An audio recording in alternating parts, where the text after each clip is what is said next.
자, 하나님 말씀은 출애굽기 20장 8절부터 11절입니다.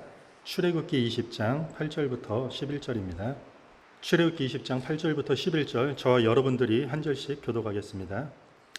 안식일을 기억하여 거룩하게 지키라. 일곱째 날은 내 하나님 여호와의 안식일인즉 너나 내 아들이나 내 딸이나 내 남종이나 내 여종이나 내 가축이나 내 문 안에 머무는 객이라도 아무 일도 하지 말라. 엿새 동안에 나 여호와가 하늘과 땅과 바다와 그 가운데 모든 것을 만들고 일곱째 날에 쉬었음이라. 그러므로 나 여호와가 안식일을 복되게 하여 그날을 거룩하게 하였느니라. 아멘.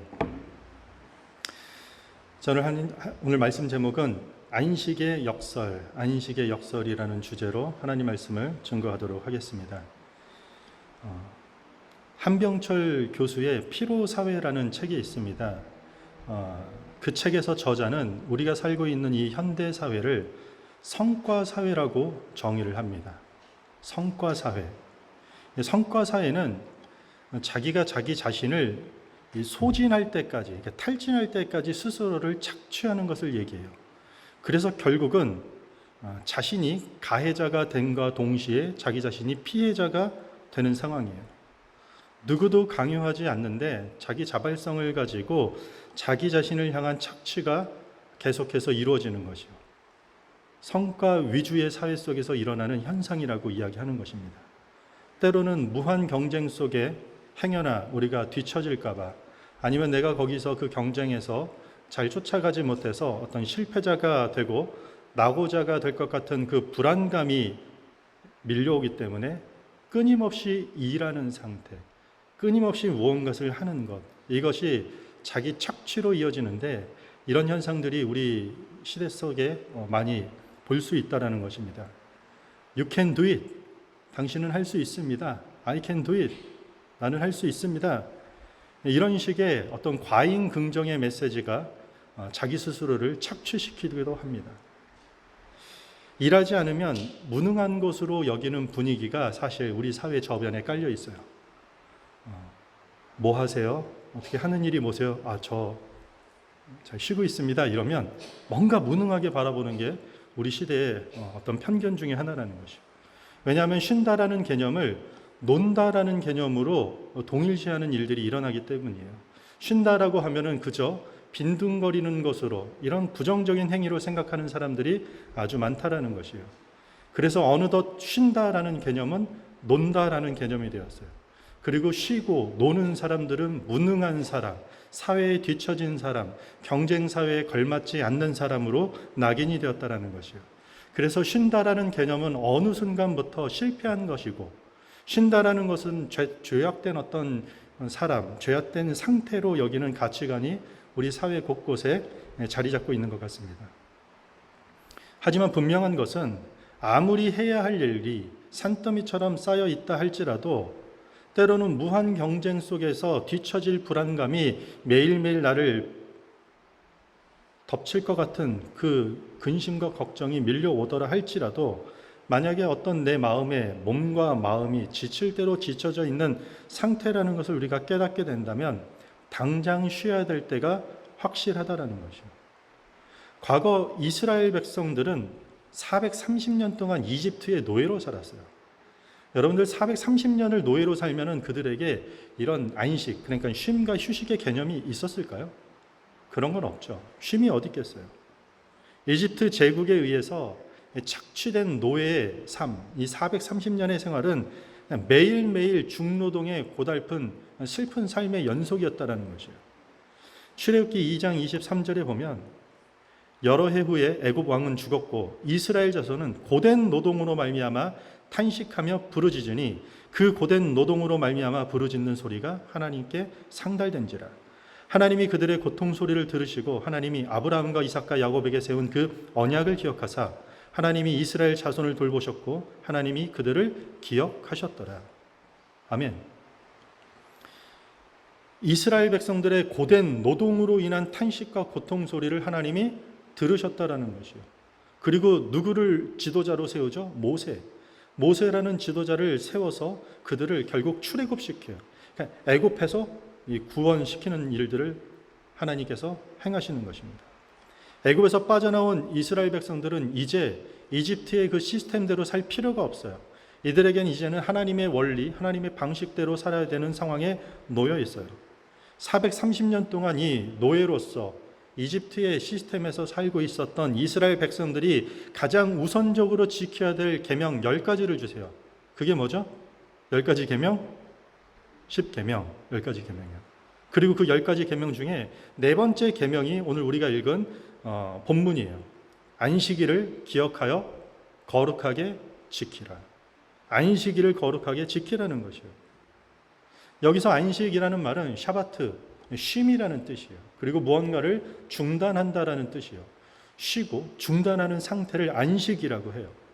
오랜 세월 이 고된 노동으로 지쳐있던 이스라엘 백성들에게 가장 필요한 것들 중에 하나가 안식이라는 것이에요. 좀 멈춰야 되고 쉴 줄 아는 능력이 필요했다라는 것이에요. 피에르 쌍소의 느리게 산다는 것의 의미라는 책이 있어요. 참 좋은 책이에요. 이 책은 미덕을 느리게 사는 것, 이렇게 빠르게 사는 것, 속도를 미덕으로 세우는 그 현대 문화를 이렇게 제동을 거는 내용이에요. 전체적인 핵심적인 내용은 이것이에요. 현대 문화의 가장 큰 비극은 안식의 상실이다. 그리고 현대 문화에 구원이 만약에 존재한다면 안식을 회복하는 것뿐이다. 매우 의미 있는 말이라고 저는 생각합니다.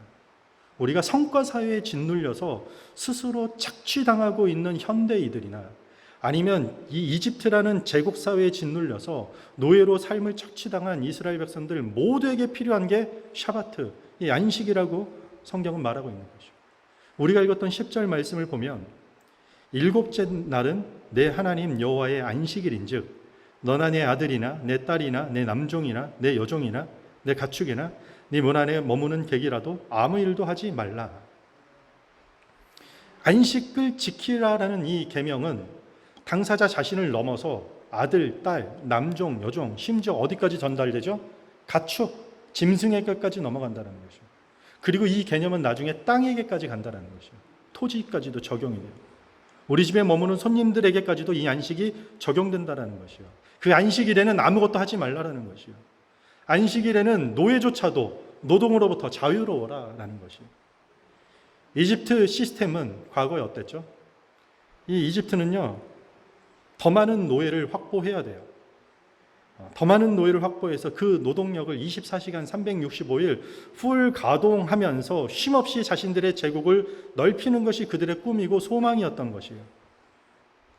고대 사회에서 7일 중에 하루 쉬어라라는 것은 획기적이고 존재하지도 않았던 내용 중에 하나라는 것이에요. 사회적 지위와 상관없이 모두 다 쉬게 하라는 명령이에요. 하나님께서 이 모두가 안식일, 그러니까 쉬어야 된다라는 명령이 얼마나 중요하냐면요, 때로는 이스라엘 백성들이 바벨론으로 포로 가게 된 원인 중 하나를 너희가 안식일을 제대로 지키지 못하였다라는 이유로 들기도 한다는 것이죠. 철저하게 안식일 지킬 것을 성경은 이야기하고 있습니다. 모두가 다 쉬는 날이에요. 노예도, 짐승들도 평등한 날이에요. 누구도 일하지 않고 또 누구도 누구에게 일을 시키지 못하는 날이 이 안식일이라는 것이죠. 우리는 오늘날 평등이라는 단어를 들으면 그거 좋은 단어죠. 당연히 우리는 평등하고 앞으로도 평등해야만 되지요라고 얘기하겠죠. 그런데 여러분들, 이 성경이 씌워진 것은요, 이미 3000년 전 배경을 하고 있다는 것이요. 고대 근동에서 그 어떤 나라에서도, 그냥 역사적 자료에서도, 문헌에서도, 어떤 흔적에서도, 노예까지 포함해서 모두가 다 동등하게 쉬어야 된다는 평등의 개념은 오로지 성경에서밖에 존재하는 이야기라는 것이에요. 평등이라는 개념을 이야기할 때 많은 사람들이 그리스의 철학에 뿌리를 두는데 아니에요. 그보다 더 앞서 성경에 이 안식의 개념에서 사람에 대한 평등의 개념이 들어있다는 것이에요. 성경을 믿는다는 것에 대해서 여러분들 자부심을 갖길 바랍니다.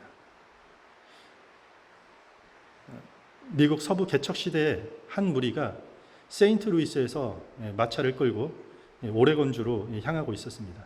그들 모두는 독실한 크리스찬들이었어요. 모두가 크리스찬이었어요. 이들은 주일에는 이동하지 않고 서서 말도 쉬게 하고 자신들도 쉬고 정비하고 하나님 앞에 예배드리는 이 안식을 철저히 지켰던 것이에요. 그런데 일부 사람들 가운데 염려하는 사람들이 생겼어요. 곧 겨울이 다가오기 시작하자 행여나 폭설이 내려서 목적지에 도착하지 못할 것 같은 두려움이 엄습한 사람들이 생겼어요. 그래서 몇 명의 무리들이 제안을 했어요. 우리 주일날 안식하지 말고 그냥 쭉 달리자. 이러다가 겨울이 와서 폭설이 내리면 우리 모두 다 길바닥에서 얼어 죽게 되는 일이 발생할 수 있으니 우리가 쭉 달립시다. 그룹이 주일에 안식하면서 달리자라는 그룹과 쉬지 않고 안식하지 말고 달리자라는 그룹으로 나눠지기 시작했어요. 두 그룹 중에 목적지에 가장 빨리 도착한 그룹은 어떤 그룹이었을까요? 우리는 여기서 영어는 못해도 눈치는 빠르죠. 주일에도 안식하면서 이동한 그룹이에요. 사랑과 말도 적절한 쉼을 취하고 그래서 더 빨리 회복할 수 있었고 더 빨리 달리면서 일찍 도착할 수 있게 되었다는 것이죠. 우리는 열심히 안 하면 조금이라도 긴장을 행하나 늦추게 된다면 큰일 날 것 같은 그 불안감, 그 걱정과 그 근심에 묶여 있을 때가 많아요. 대부분 이런 단어는 긍정적인 단어로 사용돼요. 책임감이 강하기 때문에 행여나 내가 열심히 하지 않고 최선을 다하지 않고 긴장을 조금이라도 늦추게 되면 혹여나 실수하거나 실패할 수 있는 그 책임감을 갖게 될 때가 많다는 것이에요.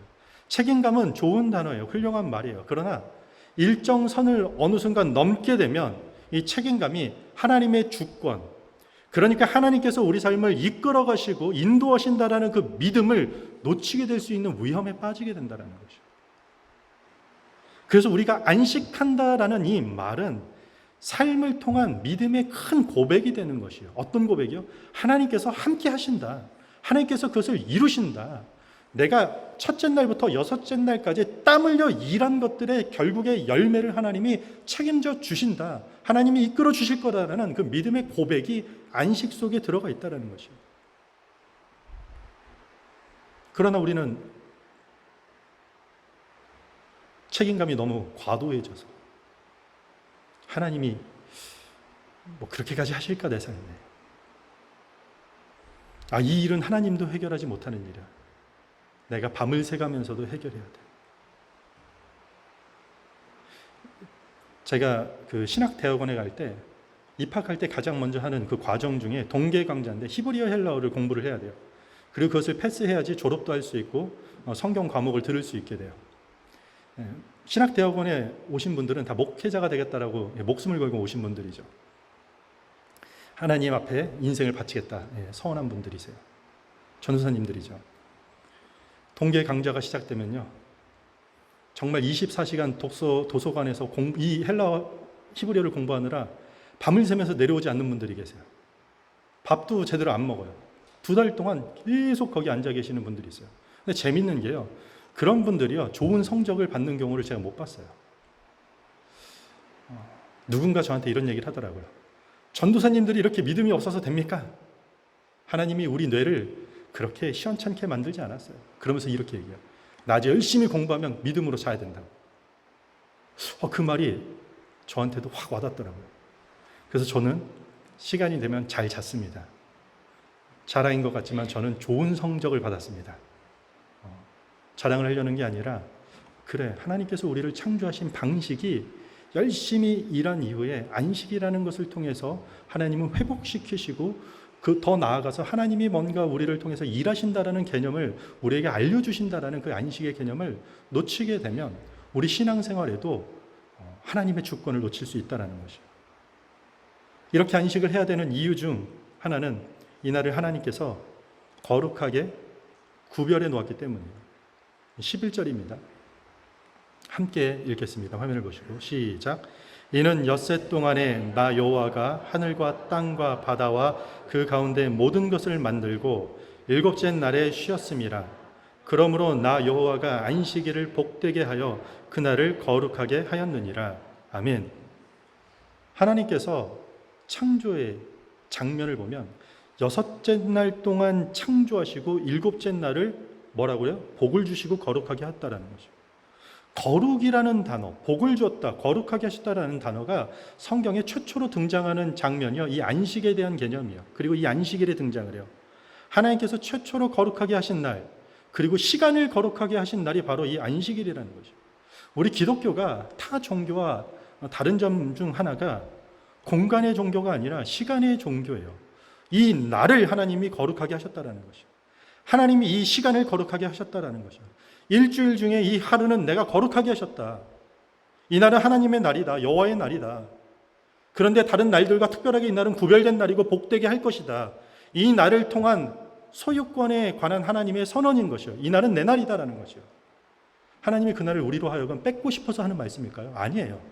그 날을 통해서 우리를 회복시키시고, 그리고 그날 우리가 아무것도 하지 않아도 하나님이 다 하신다라는 것을 알려주기 위한 귀한 은혜의 메시지가 들어있기 때문이라는 것입니다.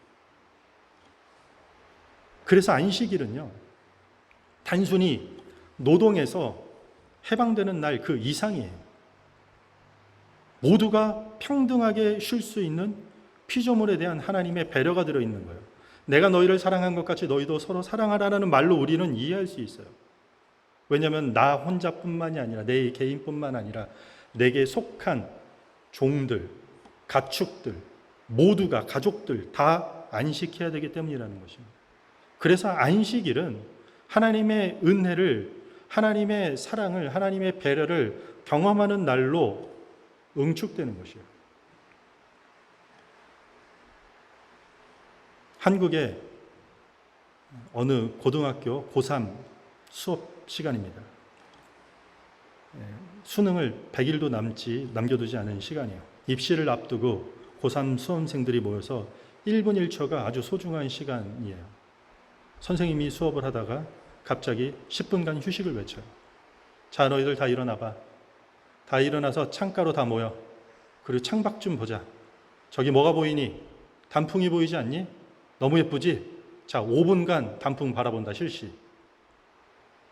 공부하느라 계절이 변하는 것도 모르는 학생들에게 잠시 마음의 쉼을 주려고 했던 것이죠. 학생들이 5분 동안 그 단풍을 바라보고 있어요. 5분이 지나자 선생님이 자, 이제 자리로 돌아가면서 우리 친구들과 한번 악수해 볼까? 이름도 알고 누군지 다 알지만 돌아가면서 다 한번 악수하자. 그리고 이렇게 부르기 바란다. 친구야 라고 말하면서 악수할 것. 5분간. 자, 시작. 그리고 악수가 다 끝나니까 10분간 휴식이 끝났어요. 그리고 선생님이 이렇게 얘기합니다. 지금 악수하는 사람들은 너희들의 경쟁자가 아니라 친구야. 이런 이야기 속에 10분간의 휴식은 단순한 휴식이 아니죠. 잘 쉬었다. 좀 회복됐다. 이런 휴식이 아니에요. 무심코 지나쳤던 예쁜 단풍을 다시 보게 되고, 은연중에 친구가 아닌 경쟁자로 바라보았던 것들을 다시 친구로 바라볼 수 있게 시선이 다시 재정립됐다는 거죠. 일주일에 하루 안식하라는 말씀은 열심히 달려라라는 것이 아니라 푹 쉬어라라는 말씀이에요. 눈앞에 있는데도 보지 못하는 소중한 진실을 너희가 좀 깨달아야 되지 않겠니? 너희가 무언가 하는 것, 열심히 하는 행위를 통해서 계속해서 놓치고 있고 깨닫지 못하는 그 삶의 가치 있는 것들을 너희가 좀 깨닫기 위해서 안식이라는 것이 필요하단다. 이것이 안식이라는 것이요. 하나님께서 창조하신 세상을 통해서 하나님의 배려와 사랑을 너희들이 좀 깨달았으면 좋겠어. 그래서 안식한다라는 것은 여러분, 단순히 쉬는 개념 그 이상이라는 것이요. 안식을 통해서 우리가 그 안식을 지킬 때 하나님이 우리를 지킨다라는 진리를 경험하게 되는 것이요. 따라해 볼까요? 땡볕에 놀다 오셔서 지금 졸리실 텐데, 안식을 지킨다는 것은 하나님이 우리를 지키는 것이다.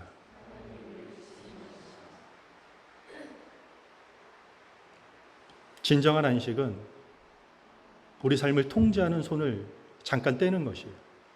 그리고 하나님이 우리 삶을 다스리는 분이라고 인정하는 시간이 돼야 되는 것이에요. 불안에 떨지라도, 근심할지라도, 일 중독,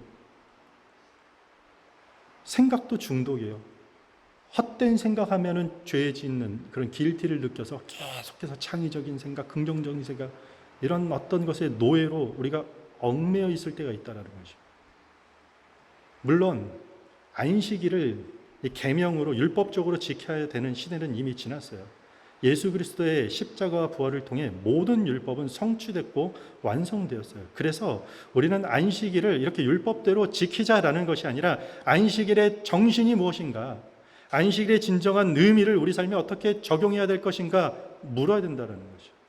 그렇다면 안식은 우리의 일상에서 내가 다 할 수 있거나 아니면 내가 다 해야 된다라는 그 통제의 자리에서 한 걸음 물러서는 것을 요구하고 있다는 것을 우리가 잊지 않기를 바랍니다. 휴식은 사람이 만들어 놓은 제도인 반면에 안식은 하나님께서 창조하신 우리 삶의 리듬이에요. 일하기 위해서 쉬는 것을 휴식이라고 하지만 쉬기 위해서 일하는 것을 안식이라고 하는 것이요. 우리는 예배하고 찬양하고 열심히 이 땅에서 일하는 모든 것의 궁극적인 목적은요, 영원한 안식을 향하는 것이에요. 그거에 대한 샘플링으로 우리에게 주 단위로 떨어진 게 일주일이에요. 그리고 그 한 주의 대표성을 가지고 우리는 안식하는 것이에요. 그럼 그 안식이 우리에게 목표가 되는 것이요. 영원한 안식의 성취를 위해서 우리는 일한다는 것이요. 왜냐하면 우리가 안식할 때 하나님께서 모든 것을 다 이루시기 때문인 것입니다. 미국 공원관리청에는 Let it burn, 펄릿이라는 정책이 있습니다. Let it burn, 그냥 타버려두게 내버려두는 펄릿이 정책이에요. 산불이 발생하면 그냥 Let it burn, 그냥 타게 놔두는 것이에요. 자연에서 발생한 일은 자연이 스스로 해결하도록 그냥 내버려두는 것이에요. 1988년에 미국의 옐로우스톤 국립공원에 역사상 가장 큰 화재가 발생했습니다. 인력으로 동원해도 막을 수 없는 산불이에요. 마지못해서 결국에는 그들이 Let it burn 펄릿이 그냥 타버려두게 내버려두자, 어쩔 수 없이 내버려둔 것이에요. 많은 사람들이 걱정하고 염려했어요. 야, 전 세계 최초의 국립공원, 미국 최대 규모의 국립공원, 야, 우리가 가지고 있는 가장 공원으로서는 가장 최상의 가치를 가지고 있는 특별한 옐로스톤 공원이 다 파괴될 것이라고 염려하고 걱정했다라는 것이에요. 그런데 그런 염려와 달리 시간이 지나자 오히려 회복 속도가 빨랐다라는 것이에요. 오랫동안 쌓여있던 송진이 높은 온도에 다 녹아서 태워지기 시작했고, 오랜 세월 동안 떨어져서 낙엽이 땅 위에서 자라난 새싹들을 다 가로막고 있었던 그런 잔해물들이 다 타게 된 다음에 오히려 생태계가 재생되었다라는 것이요. 희귀 생물들이 다시 자라기 시작하고 떠났던 동물들이 다시 돌아오는 놀라운 활기를 되찾게 되었다라는 것이요. 산불을 그냥 다 타도록 내버려 두면 자연을 지키지 못할 것 같아서 다들 불안감에 떨었는데 오히려 더 자연이 잘 지켜졌다라는 것이요. 이것이 산불의 역설이에요. 산불을 일으키는 자연 속에서도 인간이 다 통제하려는 손길을 놓는 안식이 필요하다라는 것을 지금 알려주고 있는 것이에요. 미국의 밤무어헤드 목사님께서 우리 시대의 역설이라는 글을 썼습니다. 이 글의 대목에 이런 부분들이 있어요. 많은 것을 사지만 기쁨은 줄어들었다. 하우스는 커졌지만 패밀리는 작아졌다. 학력은 높아졌지만 상식은 부족해졌다. 지식은 늘었으나 판단력은 사라졌다. 먹는 약은 많아졌지만 건강은 더 나빠졌다. 먼 달까지 우리는 다녀왔지만 아직 이웃까지 다가가지는 못하고 있다. 이런 내용들이 쭉 쓰여져 있어요. 제목이 뭐라고요? 이런 것들이 우리 시대의 역설이라는 것이에요. 오늘이 무슨 날인가요? 뉴스 아이들한테 물었더니 더운 날이라고 합니다. 1년에 2022년의 절반이 지났어요. 그렇죠? 정확히 절반이 지났어요. 2022년 새해가 되면 매년 다짐하는 것들이 있지 않나요? 여러분들 얼마나 어떻게 열심히 달려오셨습니까? 2022년이 출발해서 지금 6개월만 보더라도 얼마나 여러분들 쉬지 않고 달려오면서 여러분들이 계획하고 그려왔던 그런 것들을 모으고 만들고 쌓아놓은 것들이 있을 텐데 정말 그것들이 아니면 비단 2022년뿐만 아니라 지난 5년간, 10년간 아니면 지난 30년, 40년, 50년간 내가 살아오면서 그렇게 만들고 모아놨던 것들이 정말 여러분들을 잘 지켜주고 보호해주고 있습니까? 많은 지인들을 우리는 모으는 것 같지만 내 마음과 힘들 때 나를 지켜줄 친구가 없는 것 같고, 열심히 돈을 차곡차곡 모으는 것 같지만 정말 돈을 가치 있게 쓸 줄 모르는 사람으로 전락해져 가고 있고, 신앙생활 오래 하면서 교회 문화에서는 아주 익숙해져 가고 있지만 진짜 말씀이 이야기하는 말씀대로 사는 것은 도무지 뭔지 여전히 아무것도 하지 못하는 상태. 이유가 뭘까요? 다 진정한 안식이 없는 채 달리기만 하기 때문인 것이에요. 돈이 부족하면 걱정하는 시대입니다. 학벌이 조금이라도 밀리면 근심하는 시대에 우리가 살고 있습니다. 열심히 일하는 현장에서 일을 멈추기라도 하면 우리는 불안한 시대에 우리가 살고 있다는 것입니다. 이 시대를 사는 우리에게 반드시 필요한 것이 안식이에요. 안식. 하나님께 맡기고 한 걸음 뒤로 서는 진정한 안식이 우리 모두에게 필요할 것입니다. 그리고 그때 하나님께서 모든 것을 다 이루실 거라 확신합니다. 다시 한번 따라할까요? 우리가 안식을 지킬 때 하나님이 우리를 지키십니다. 이것이 안식의 역설입니다. 하나님을 신뢰하며 참된 안식을 누리는 교회와 성도가 되기를 주님의 이름으로 축복합니다. 우리 다 같이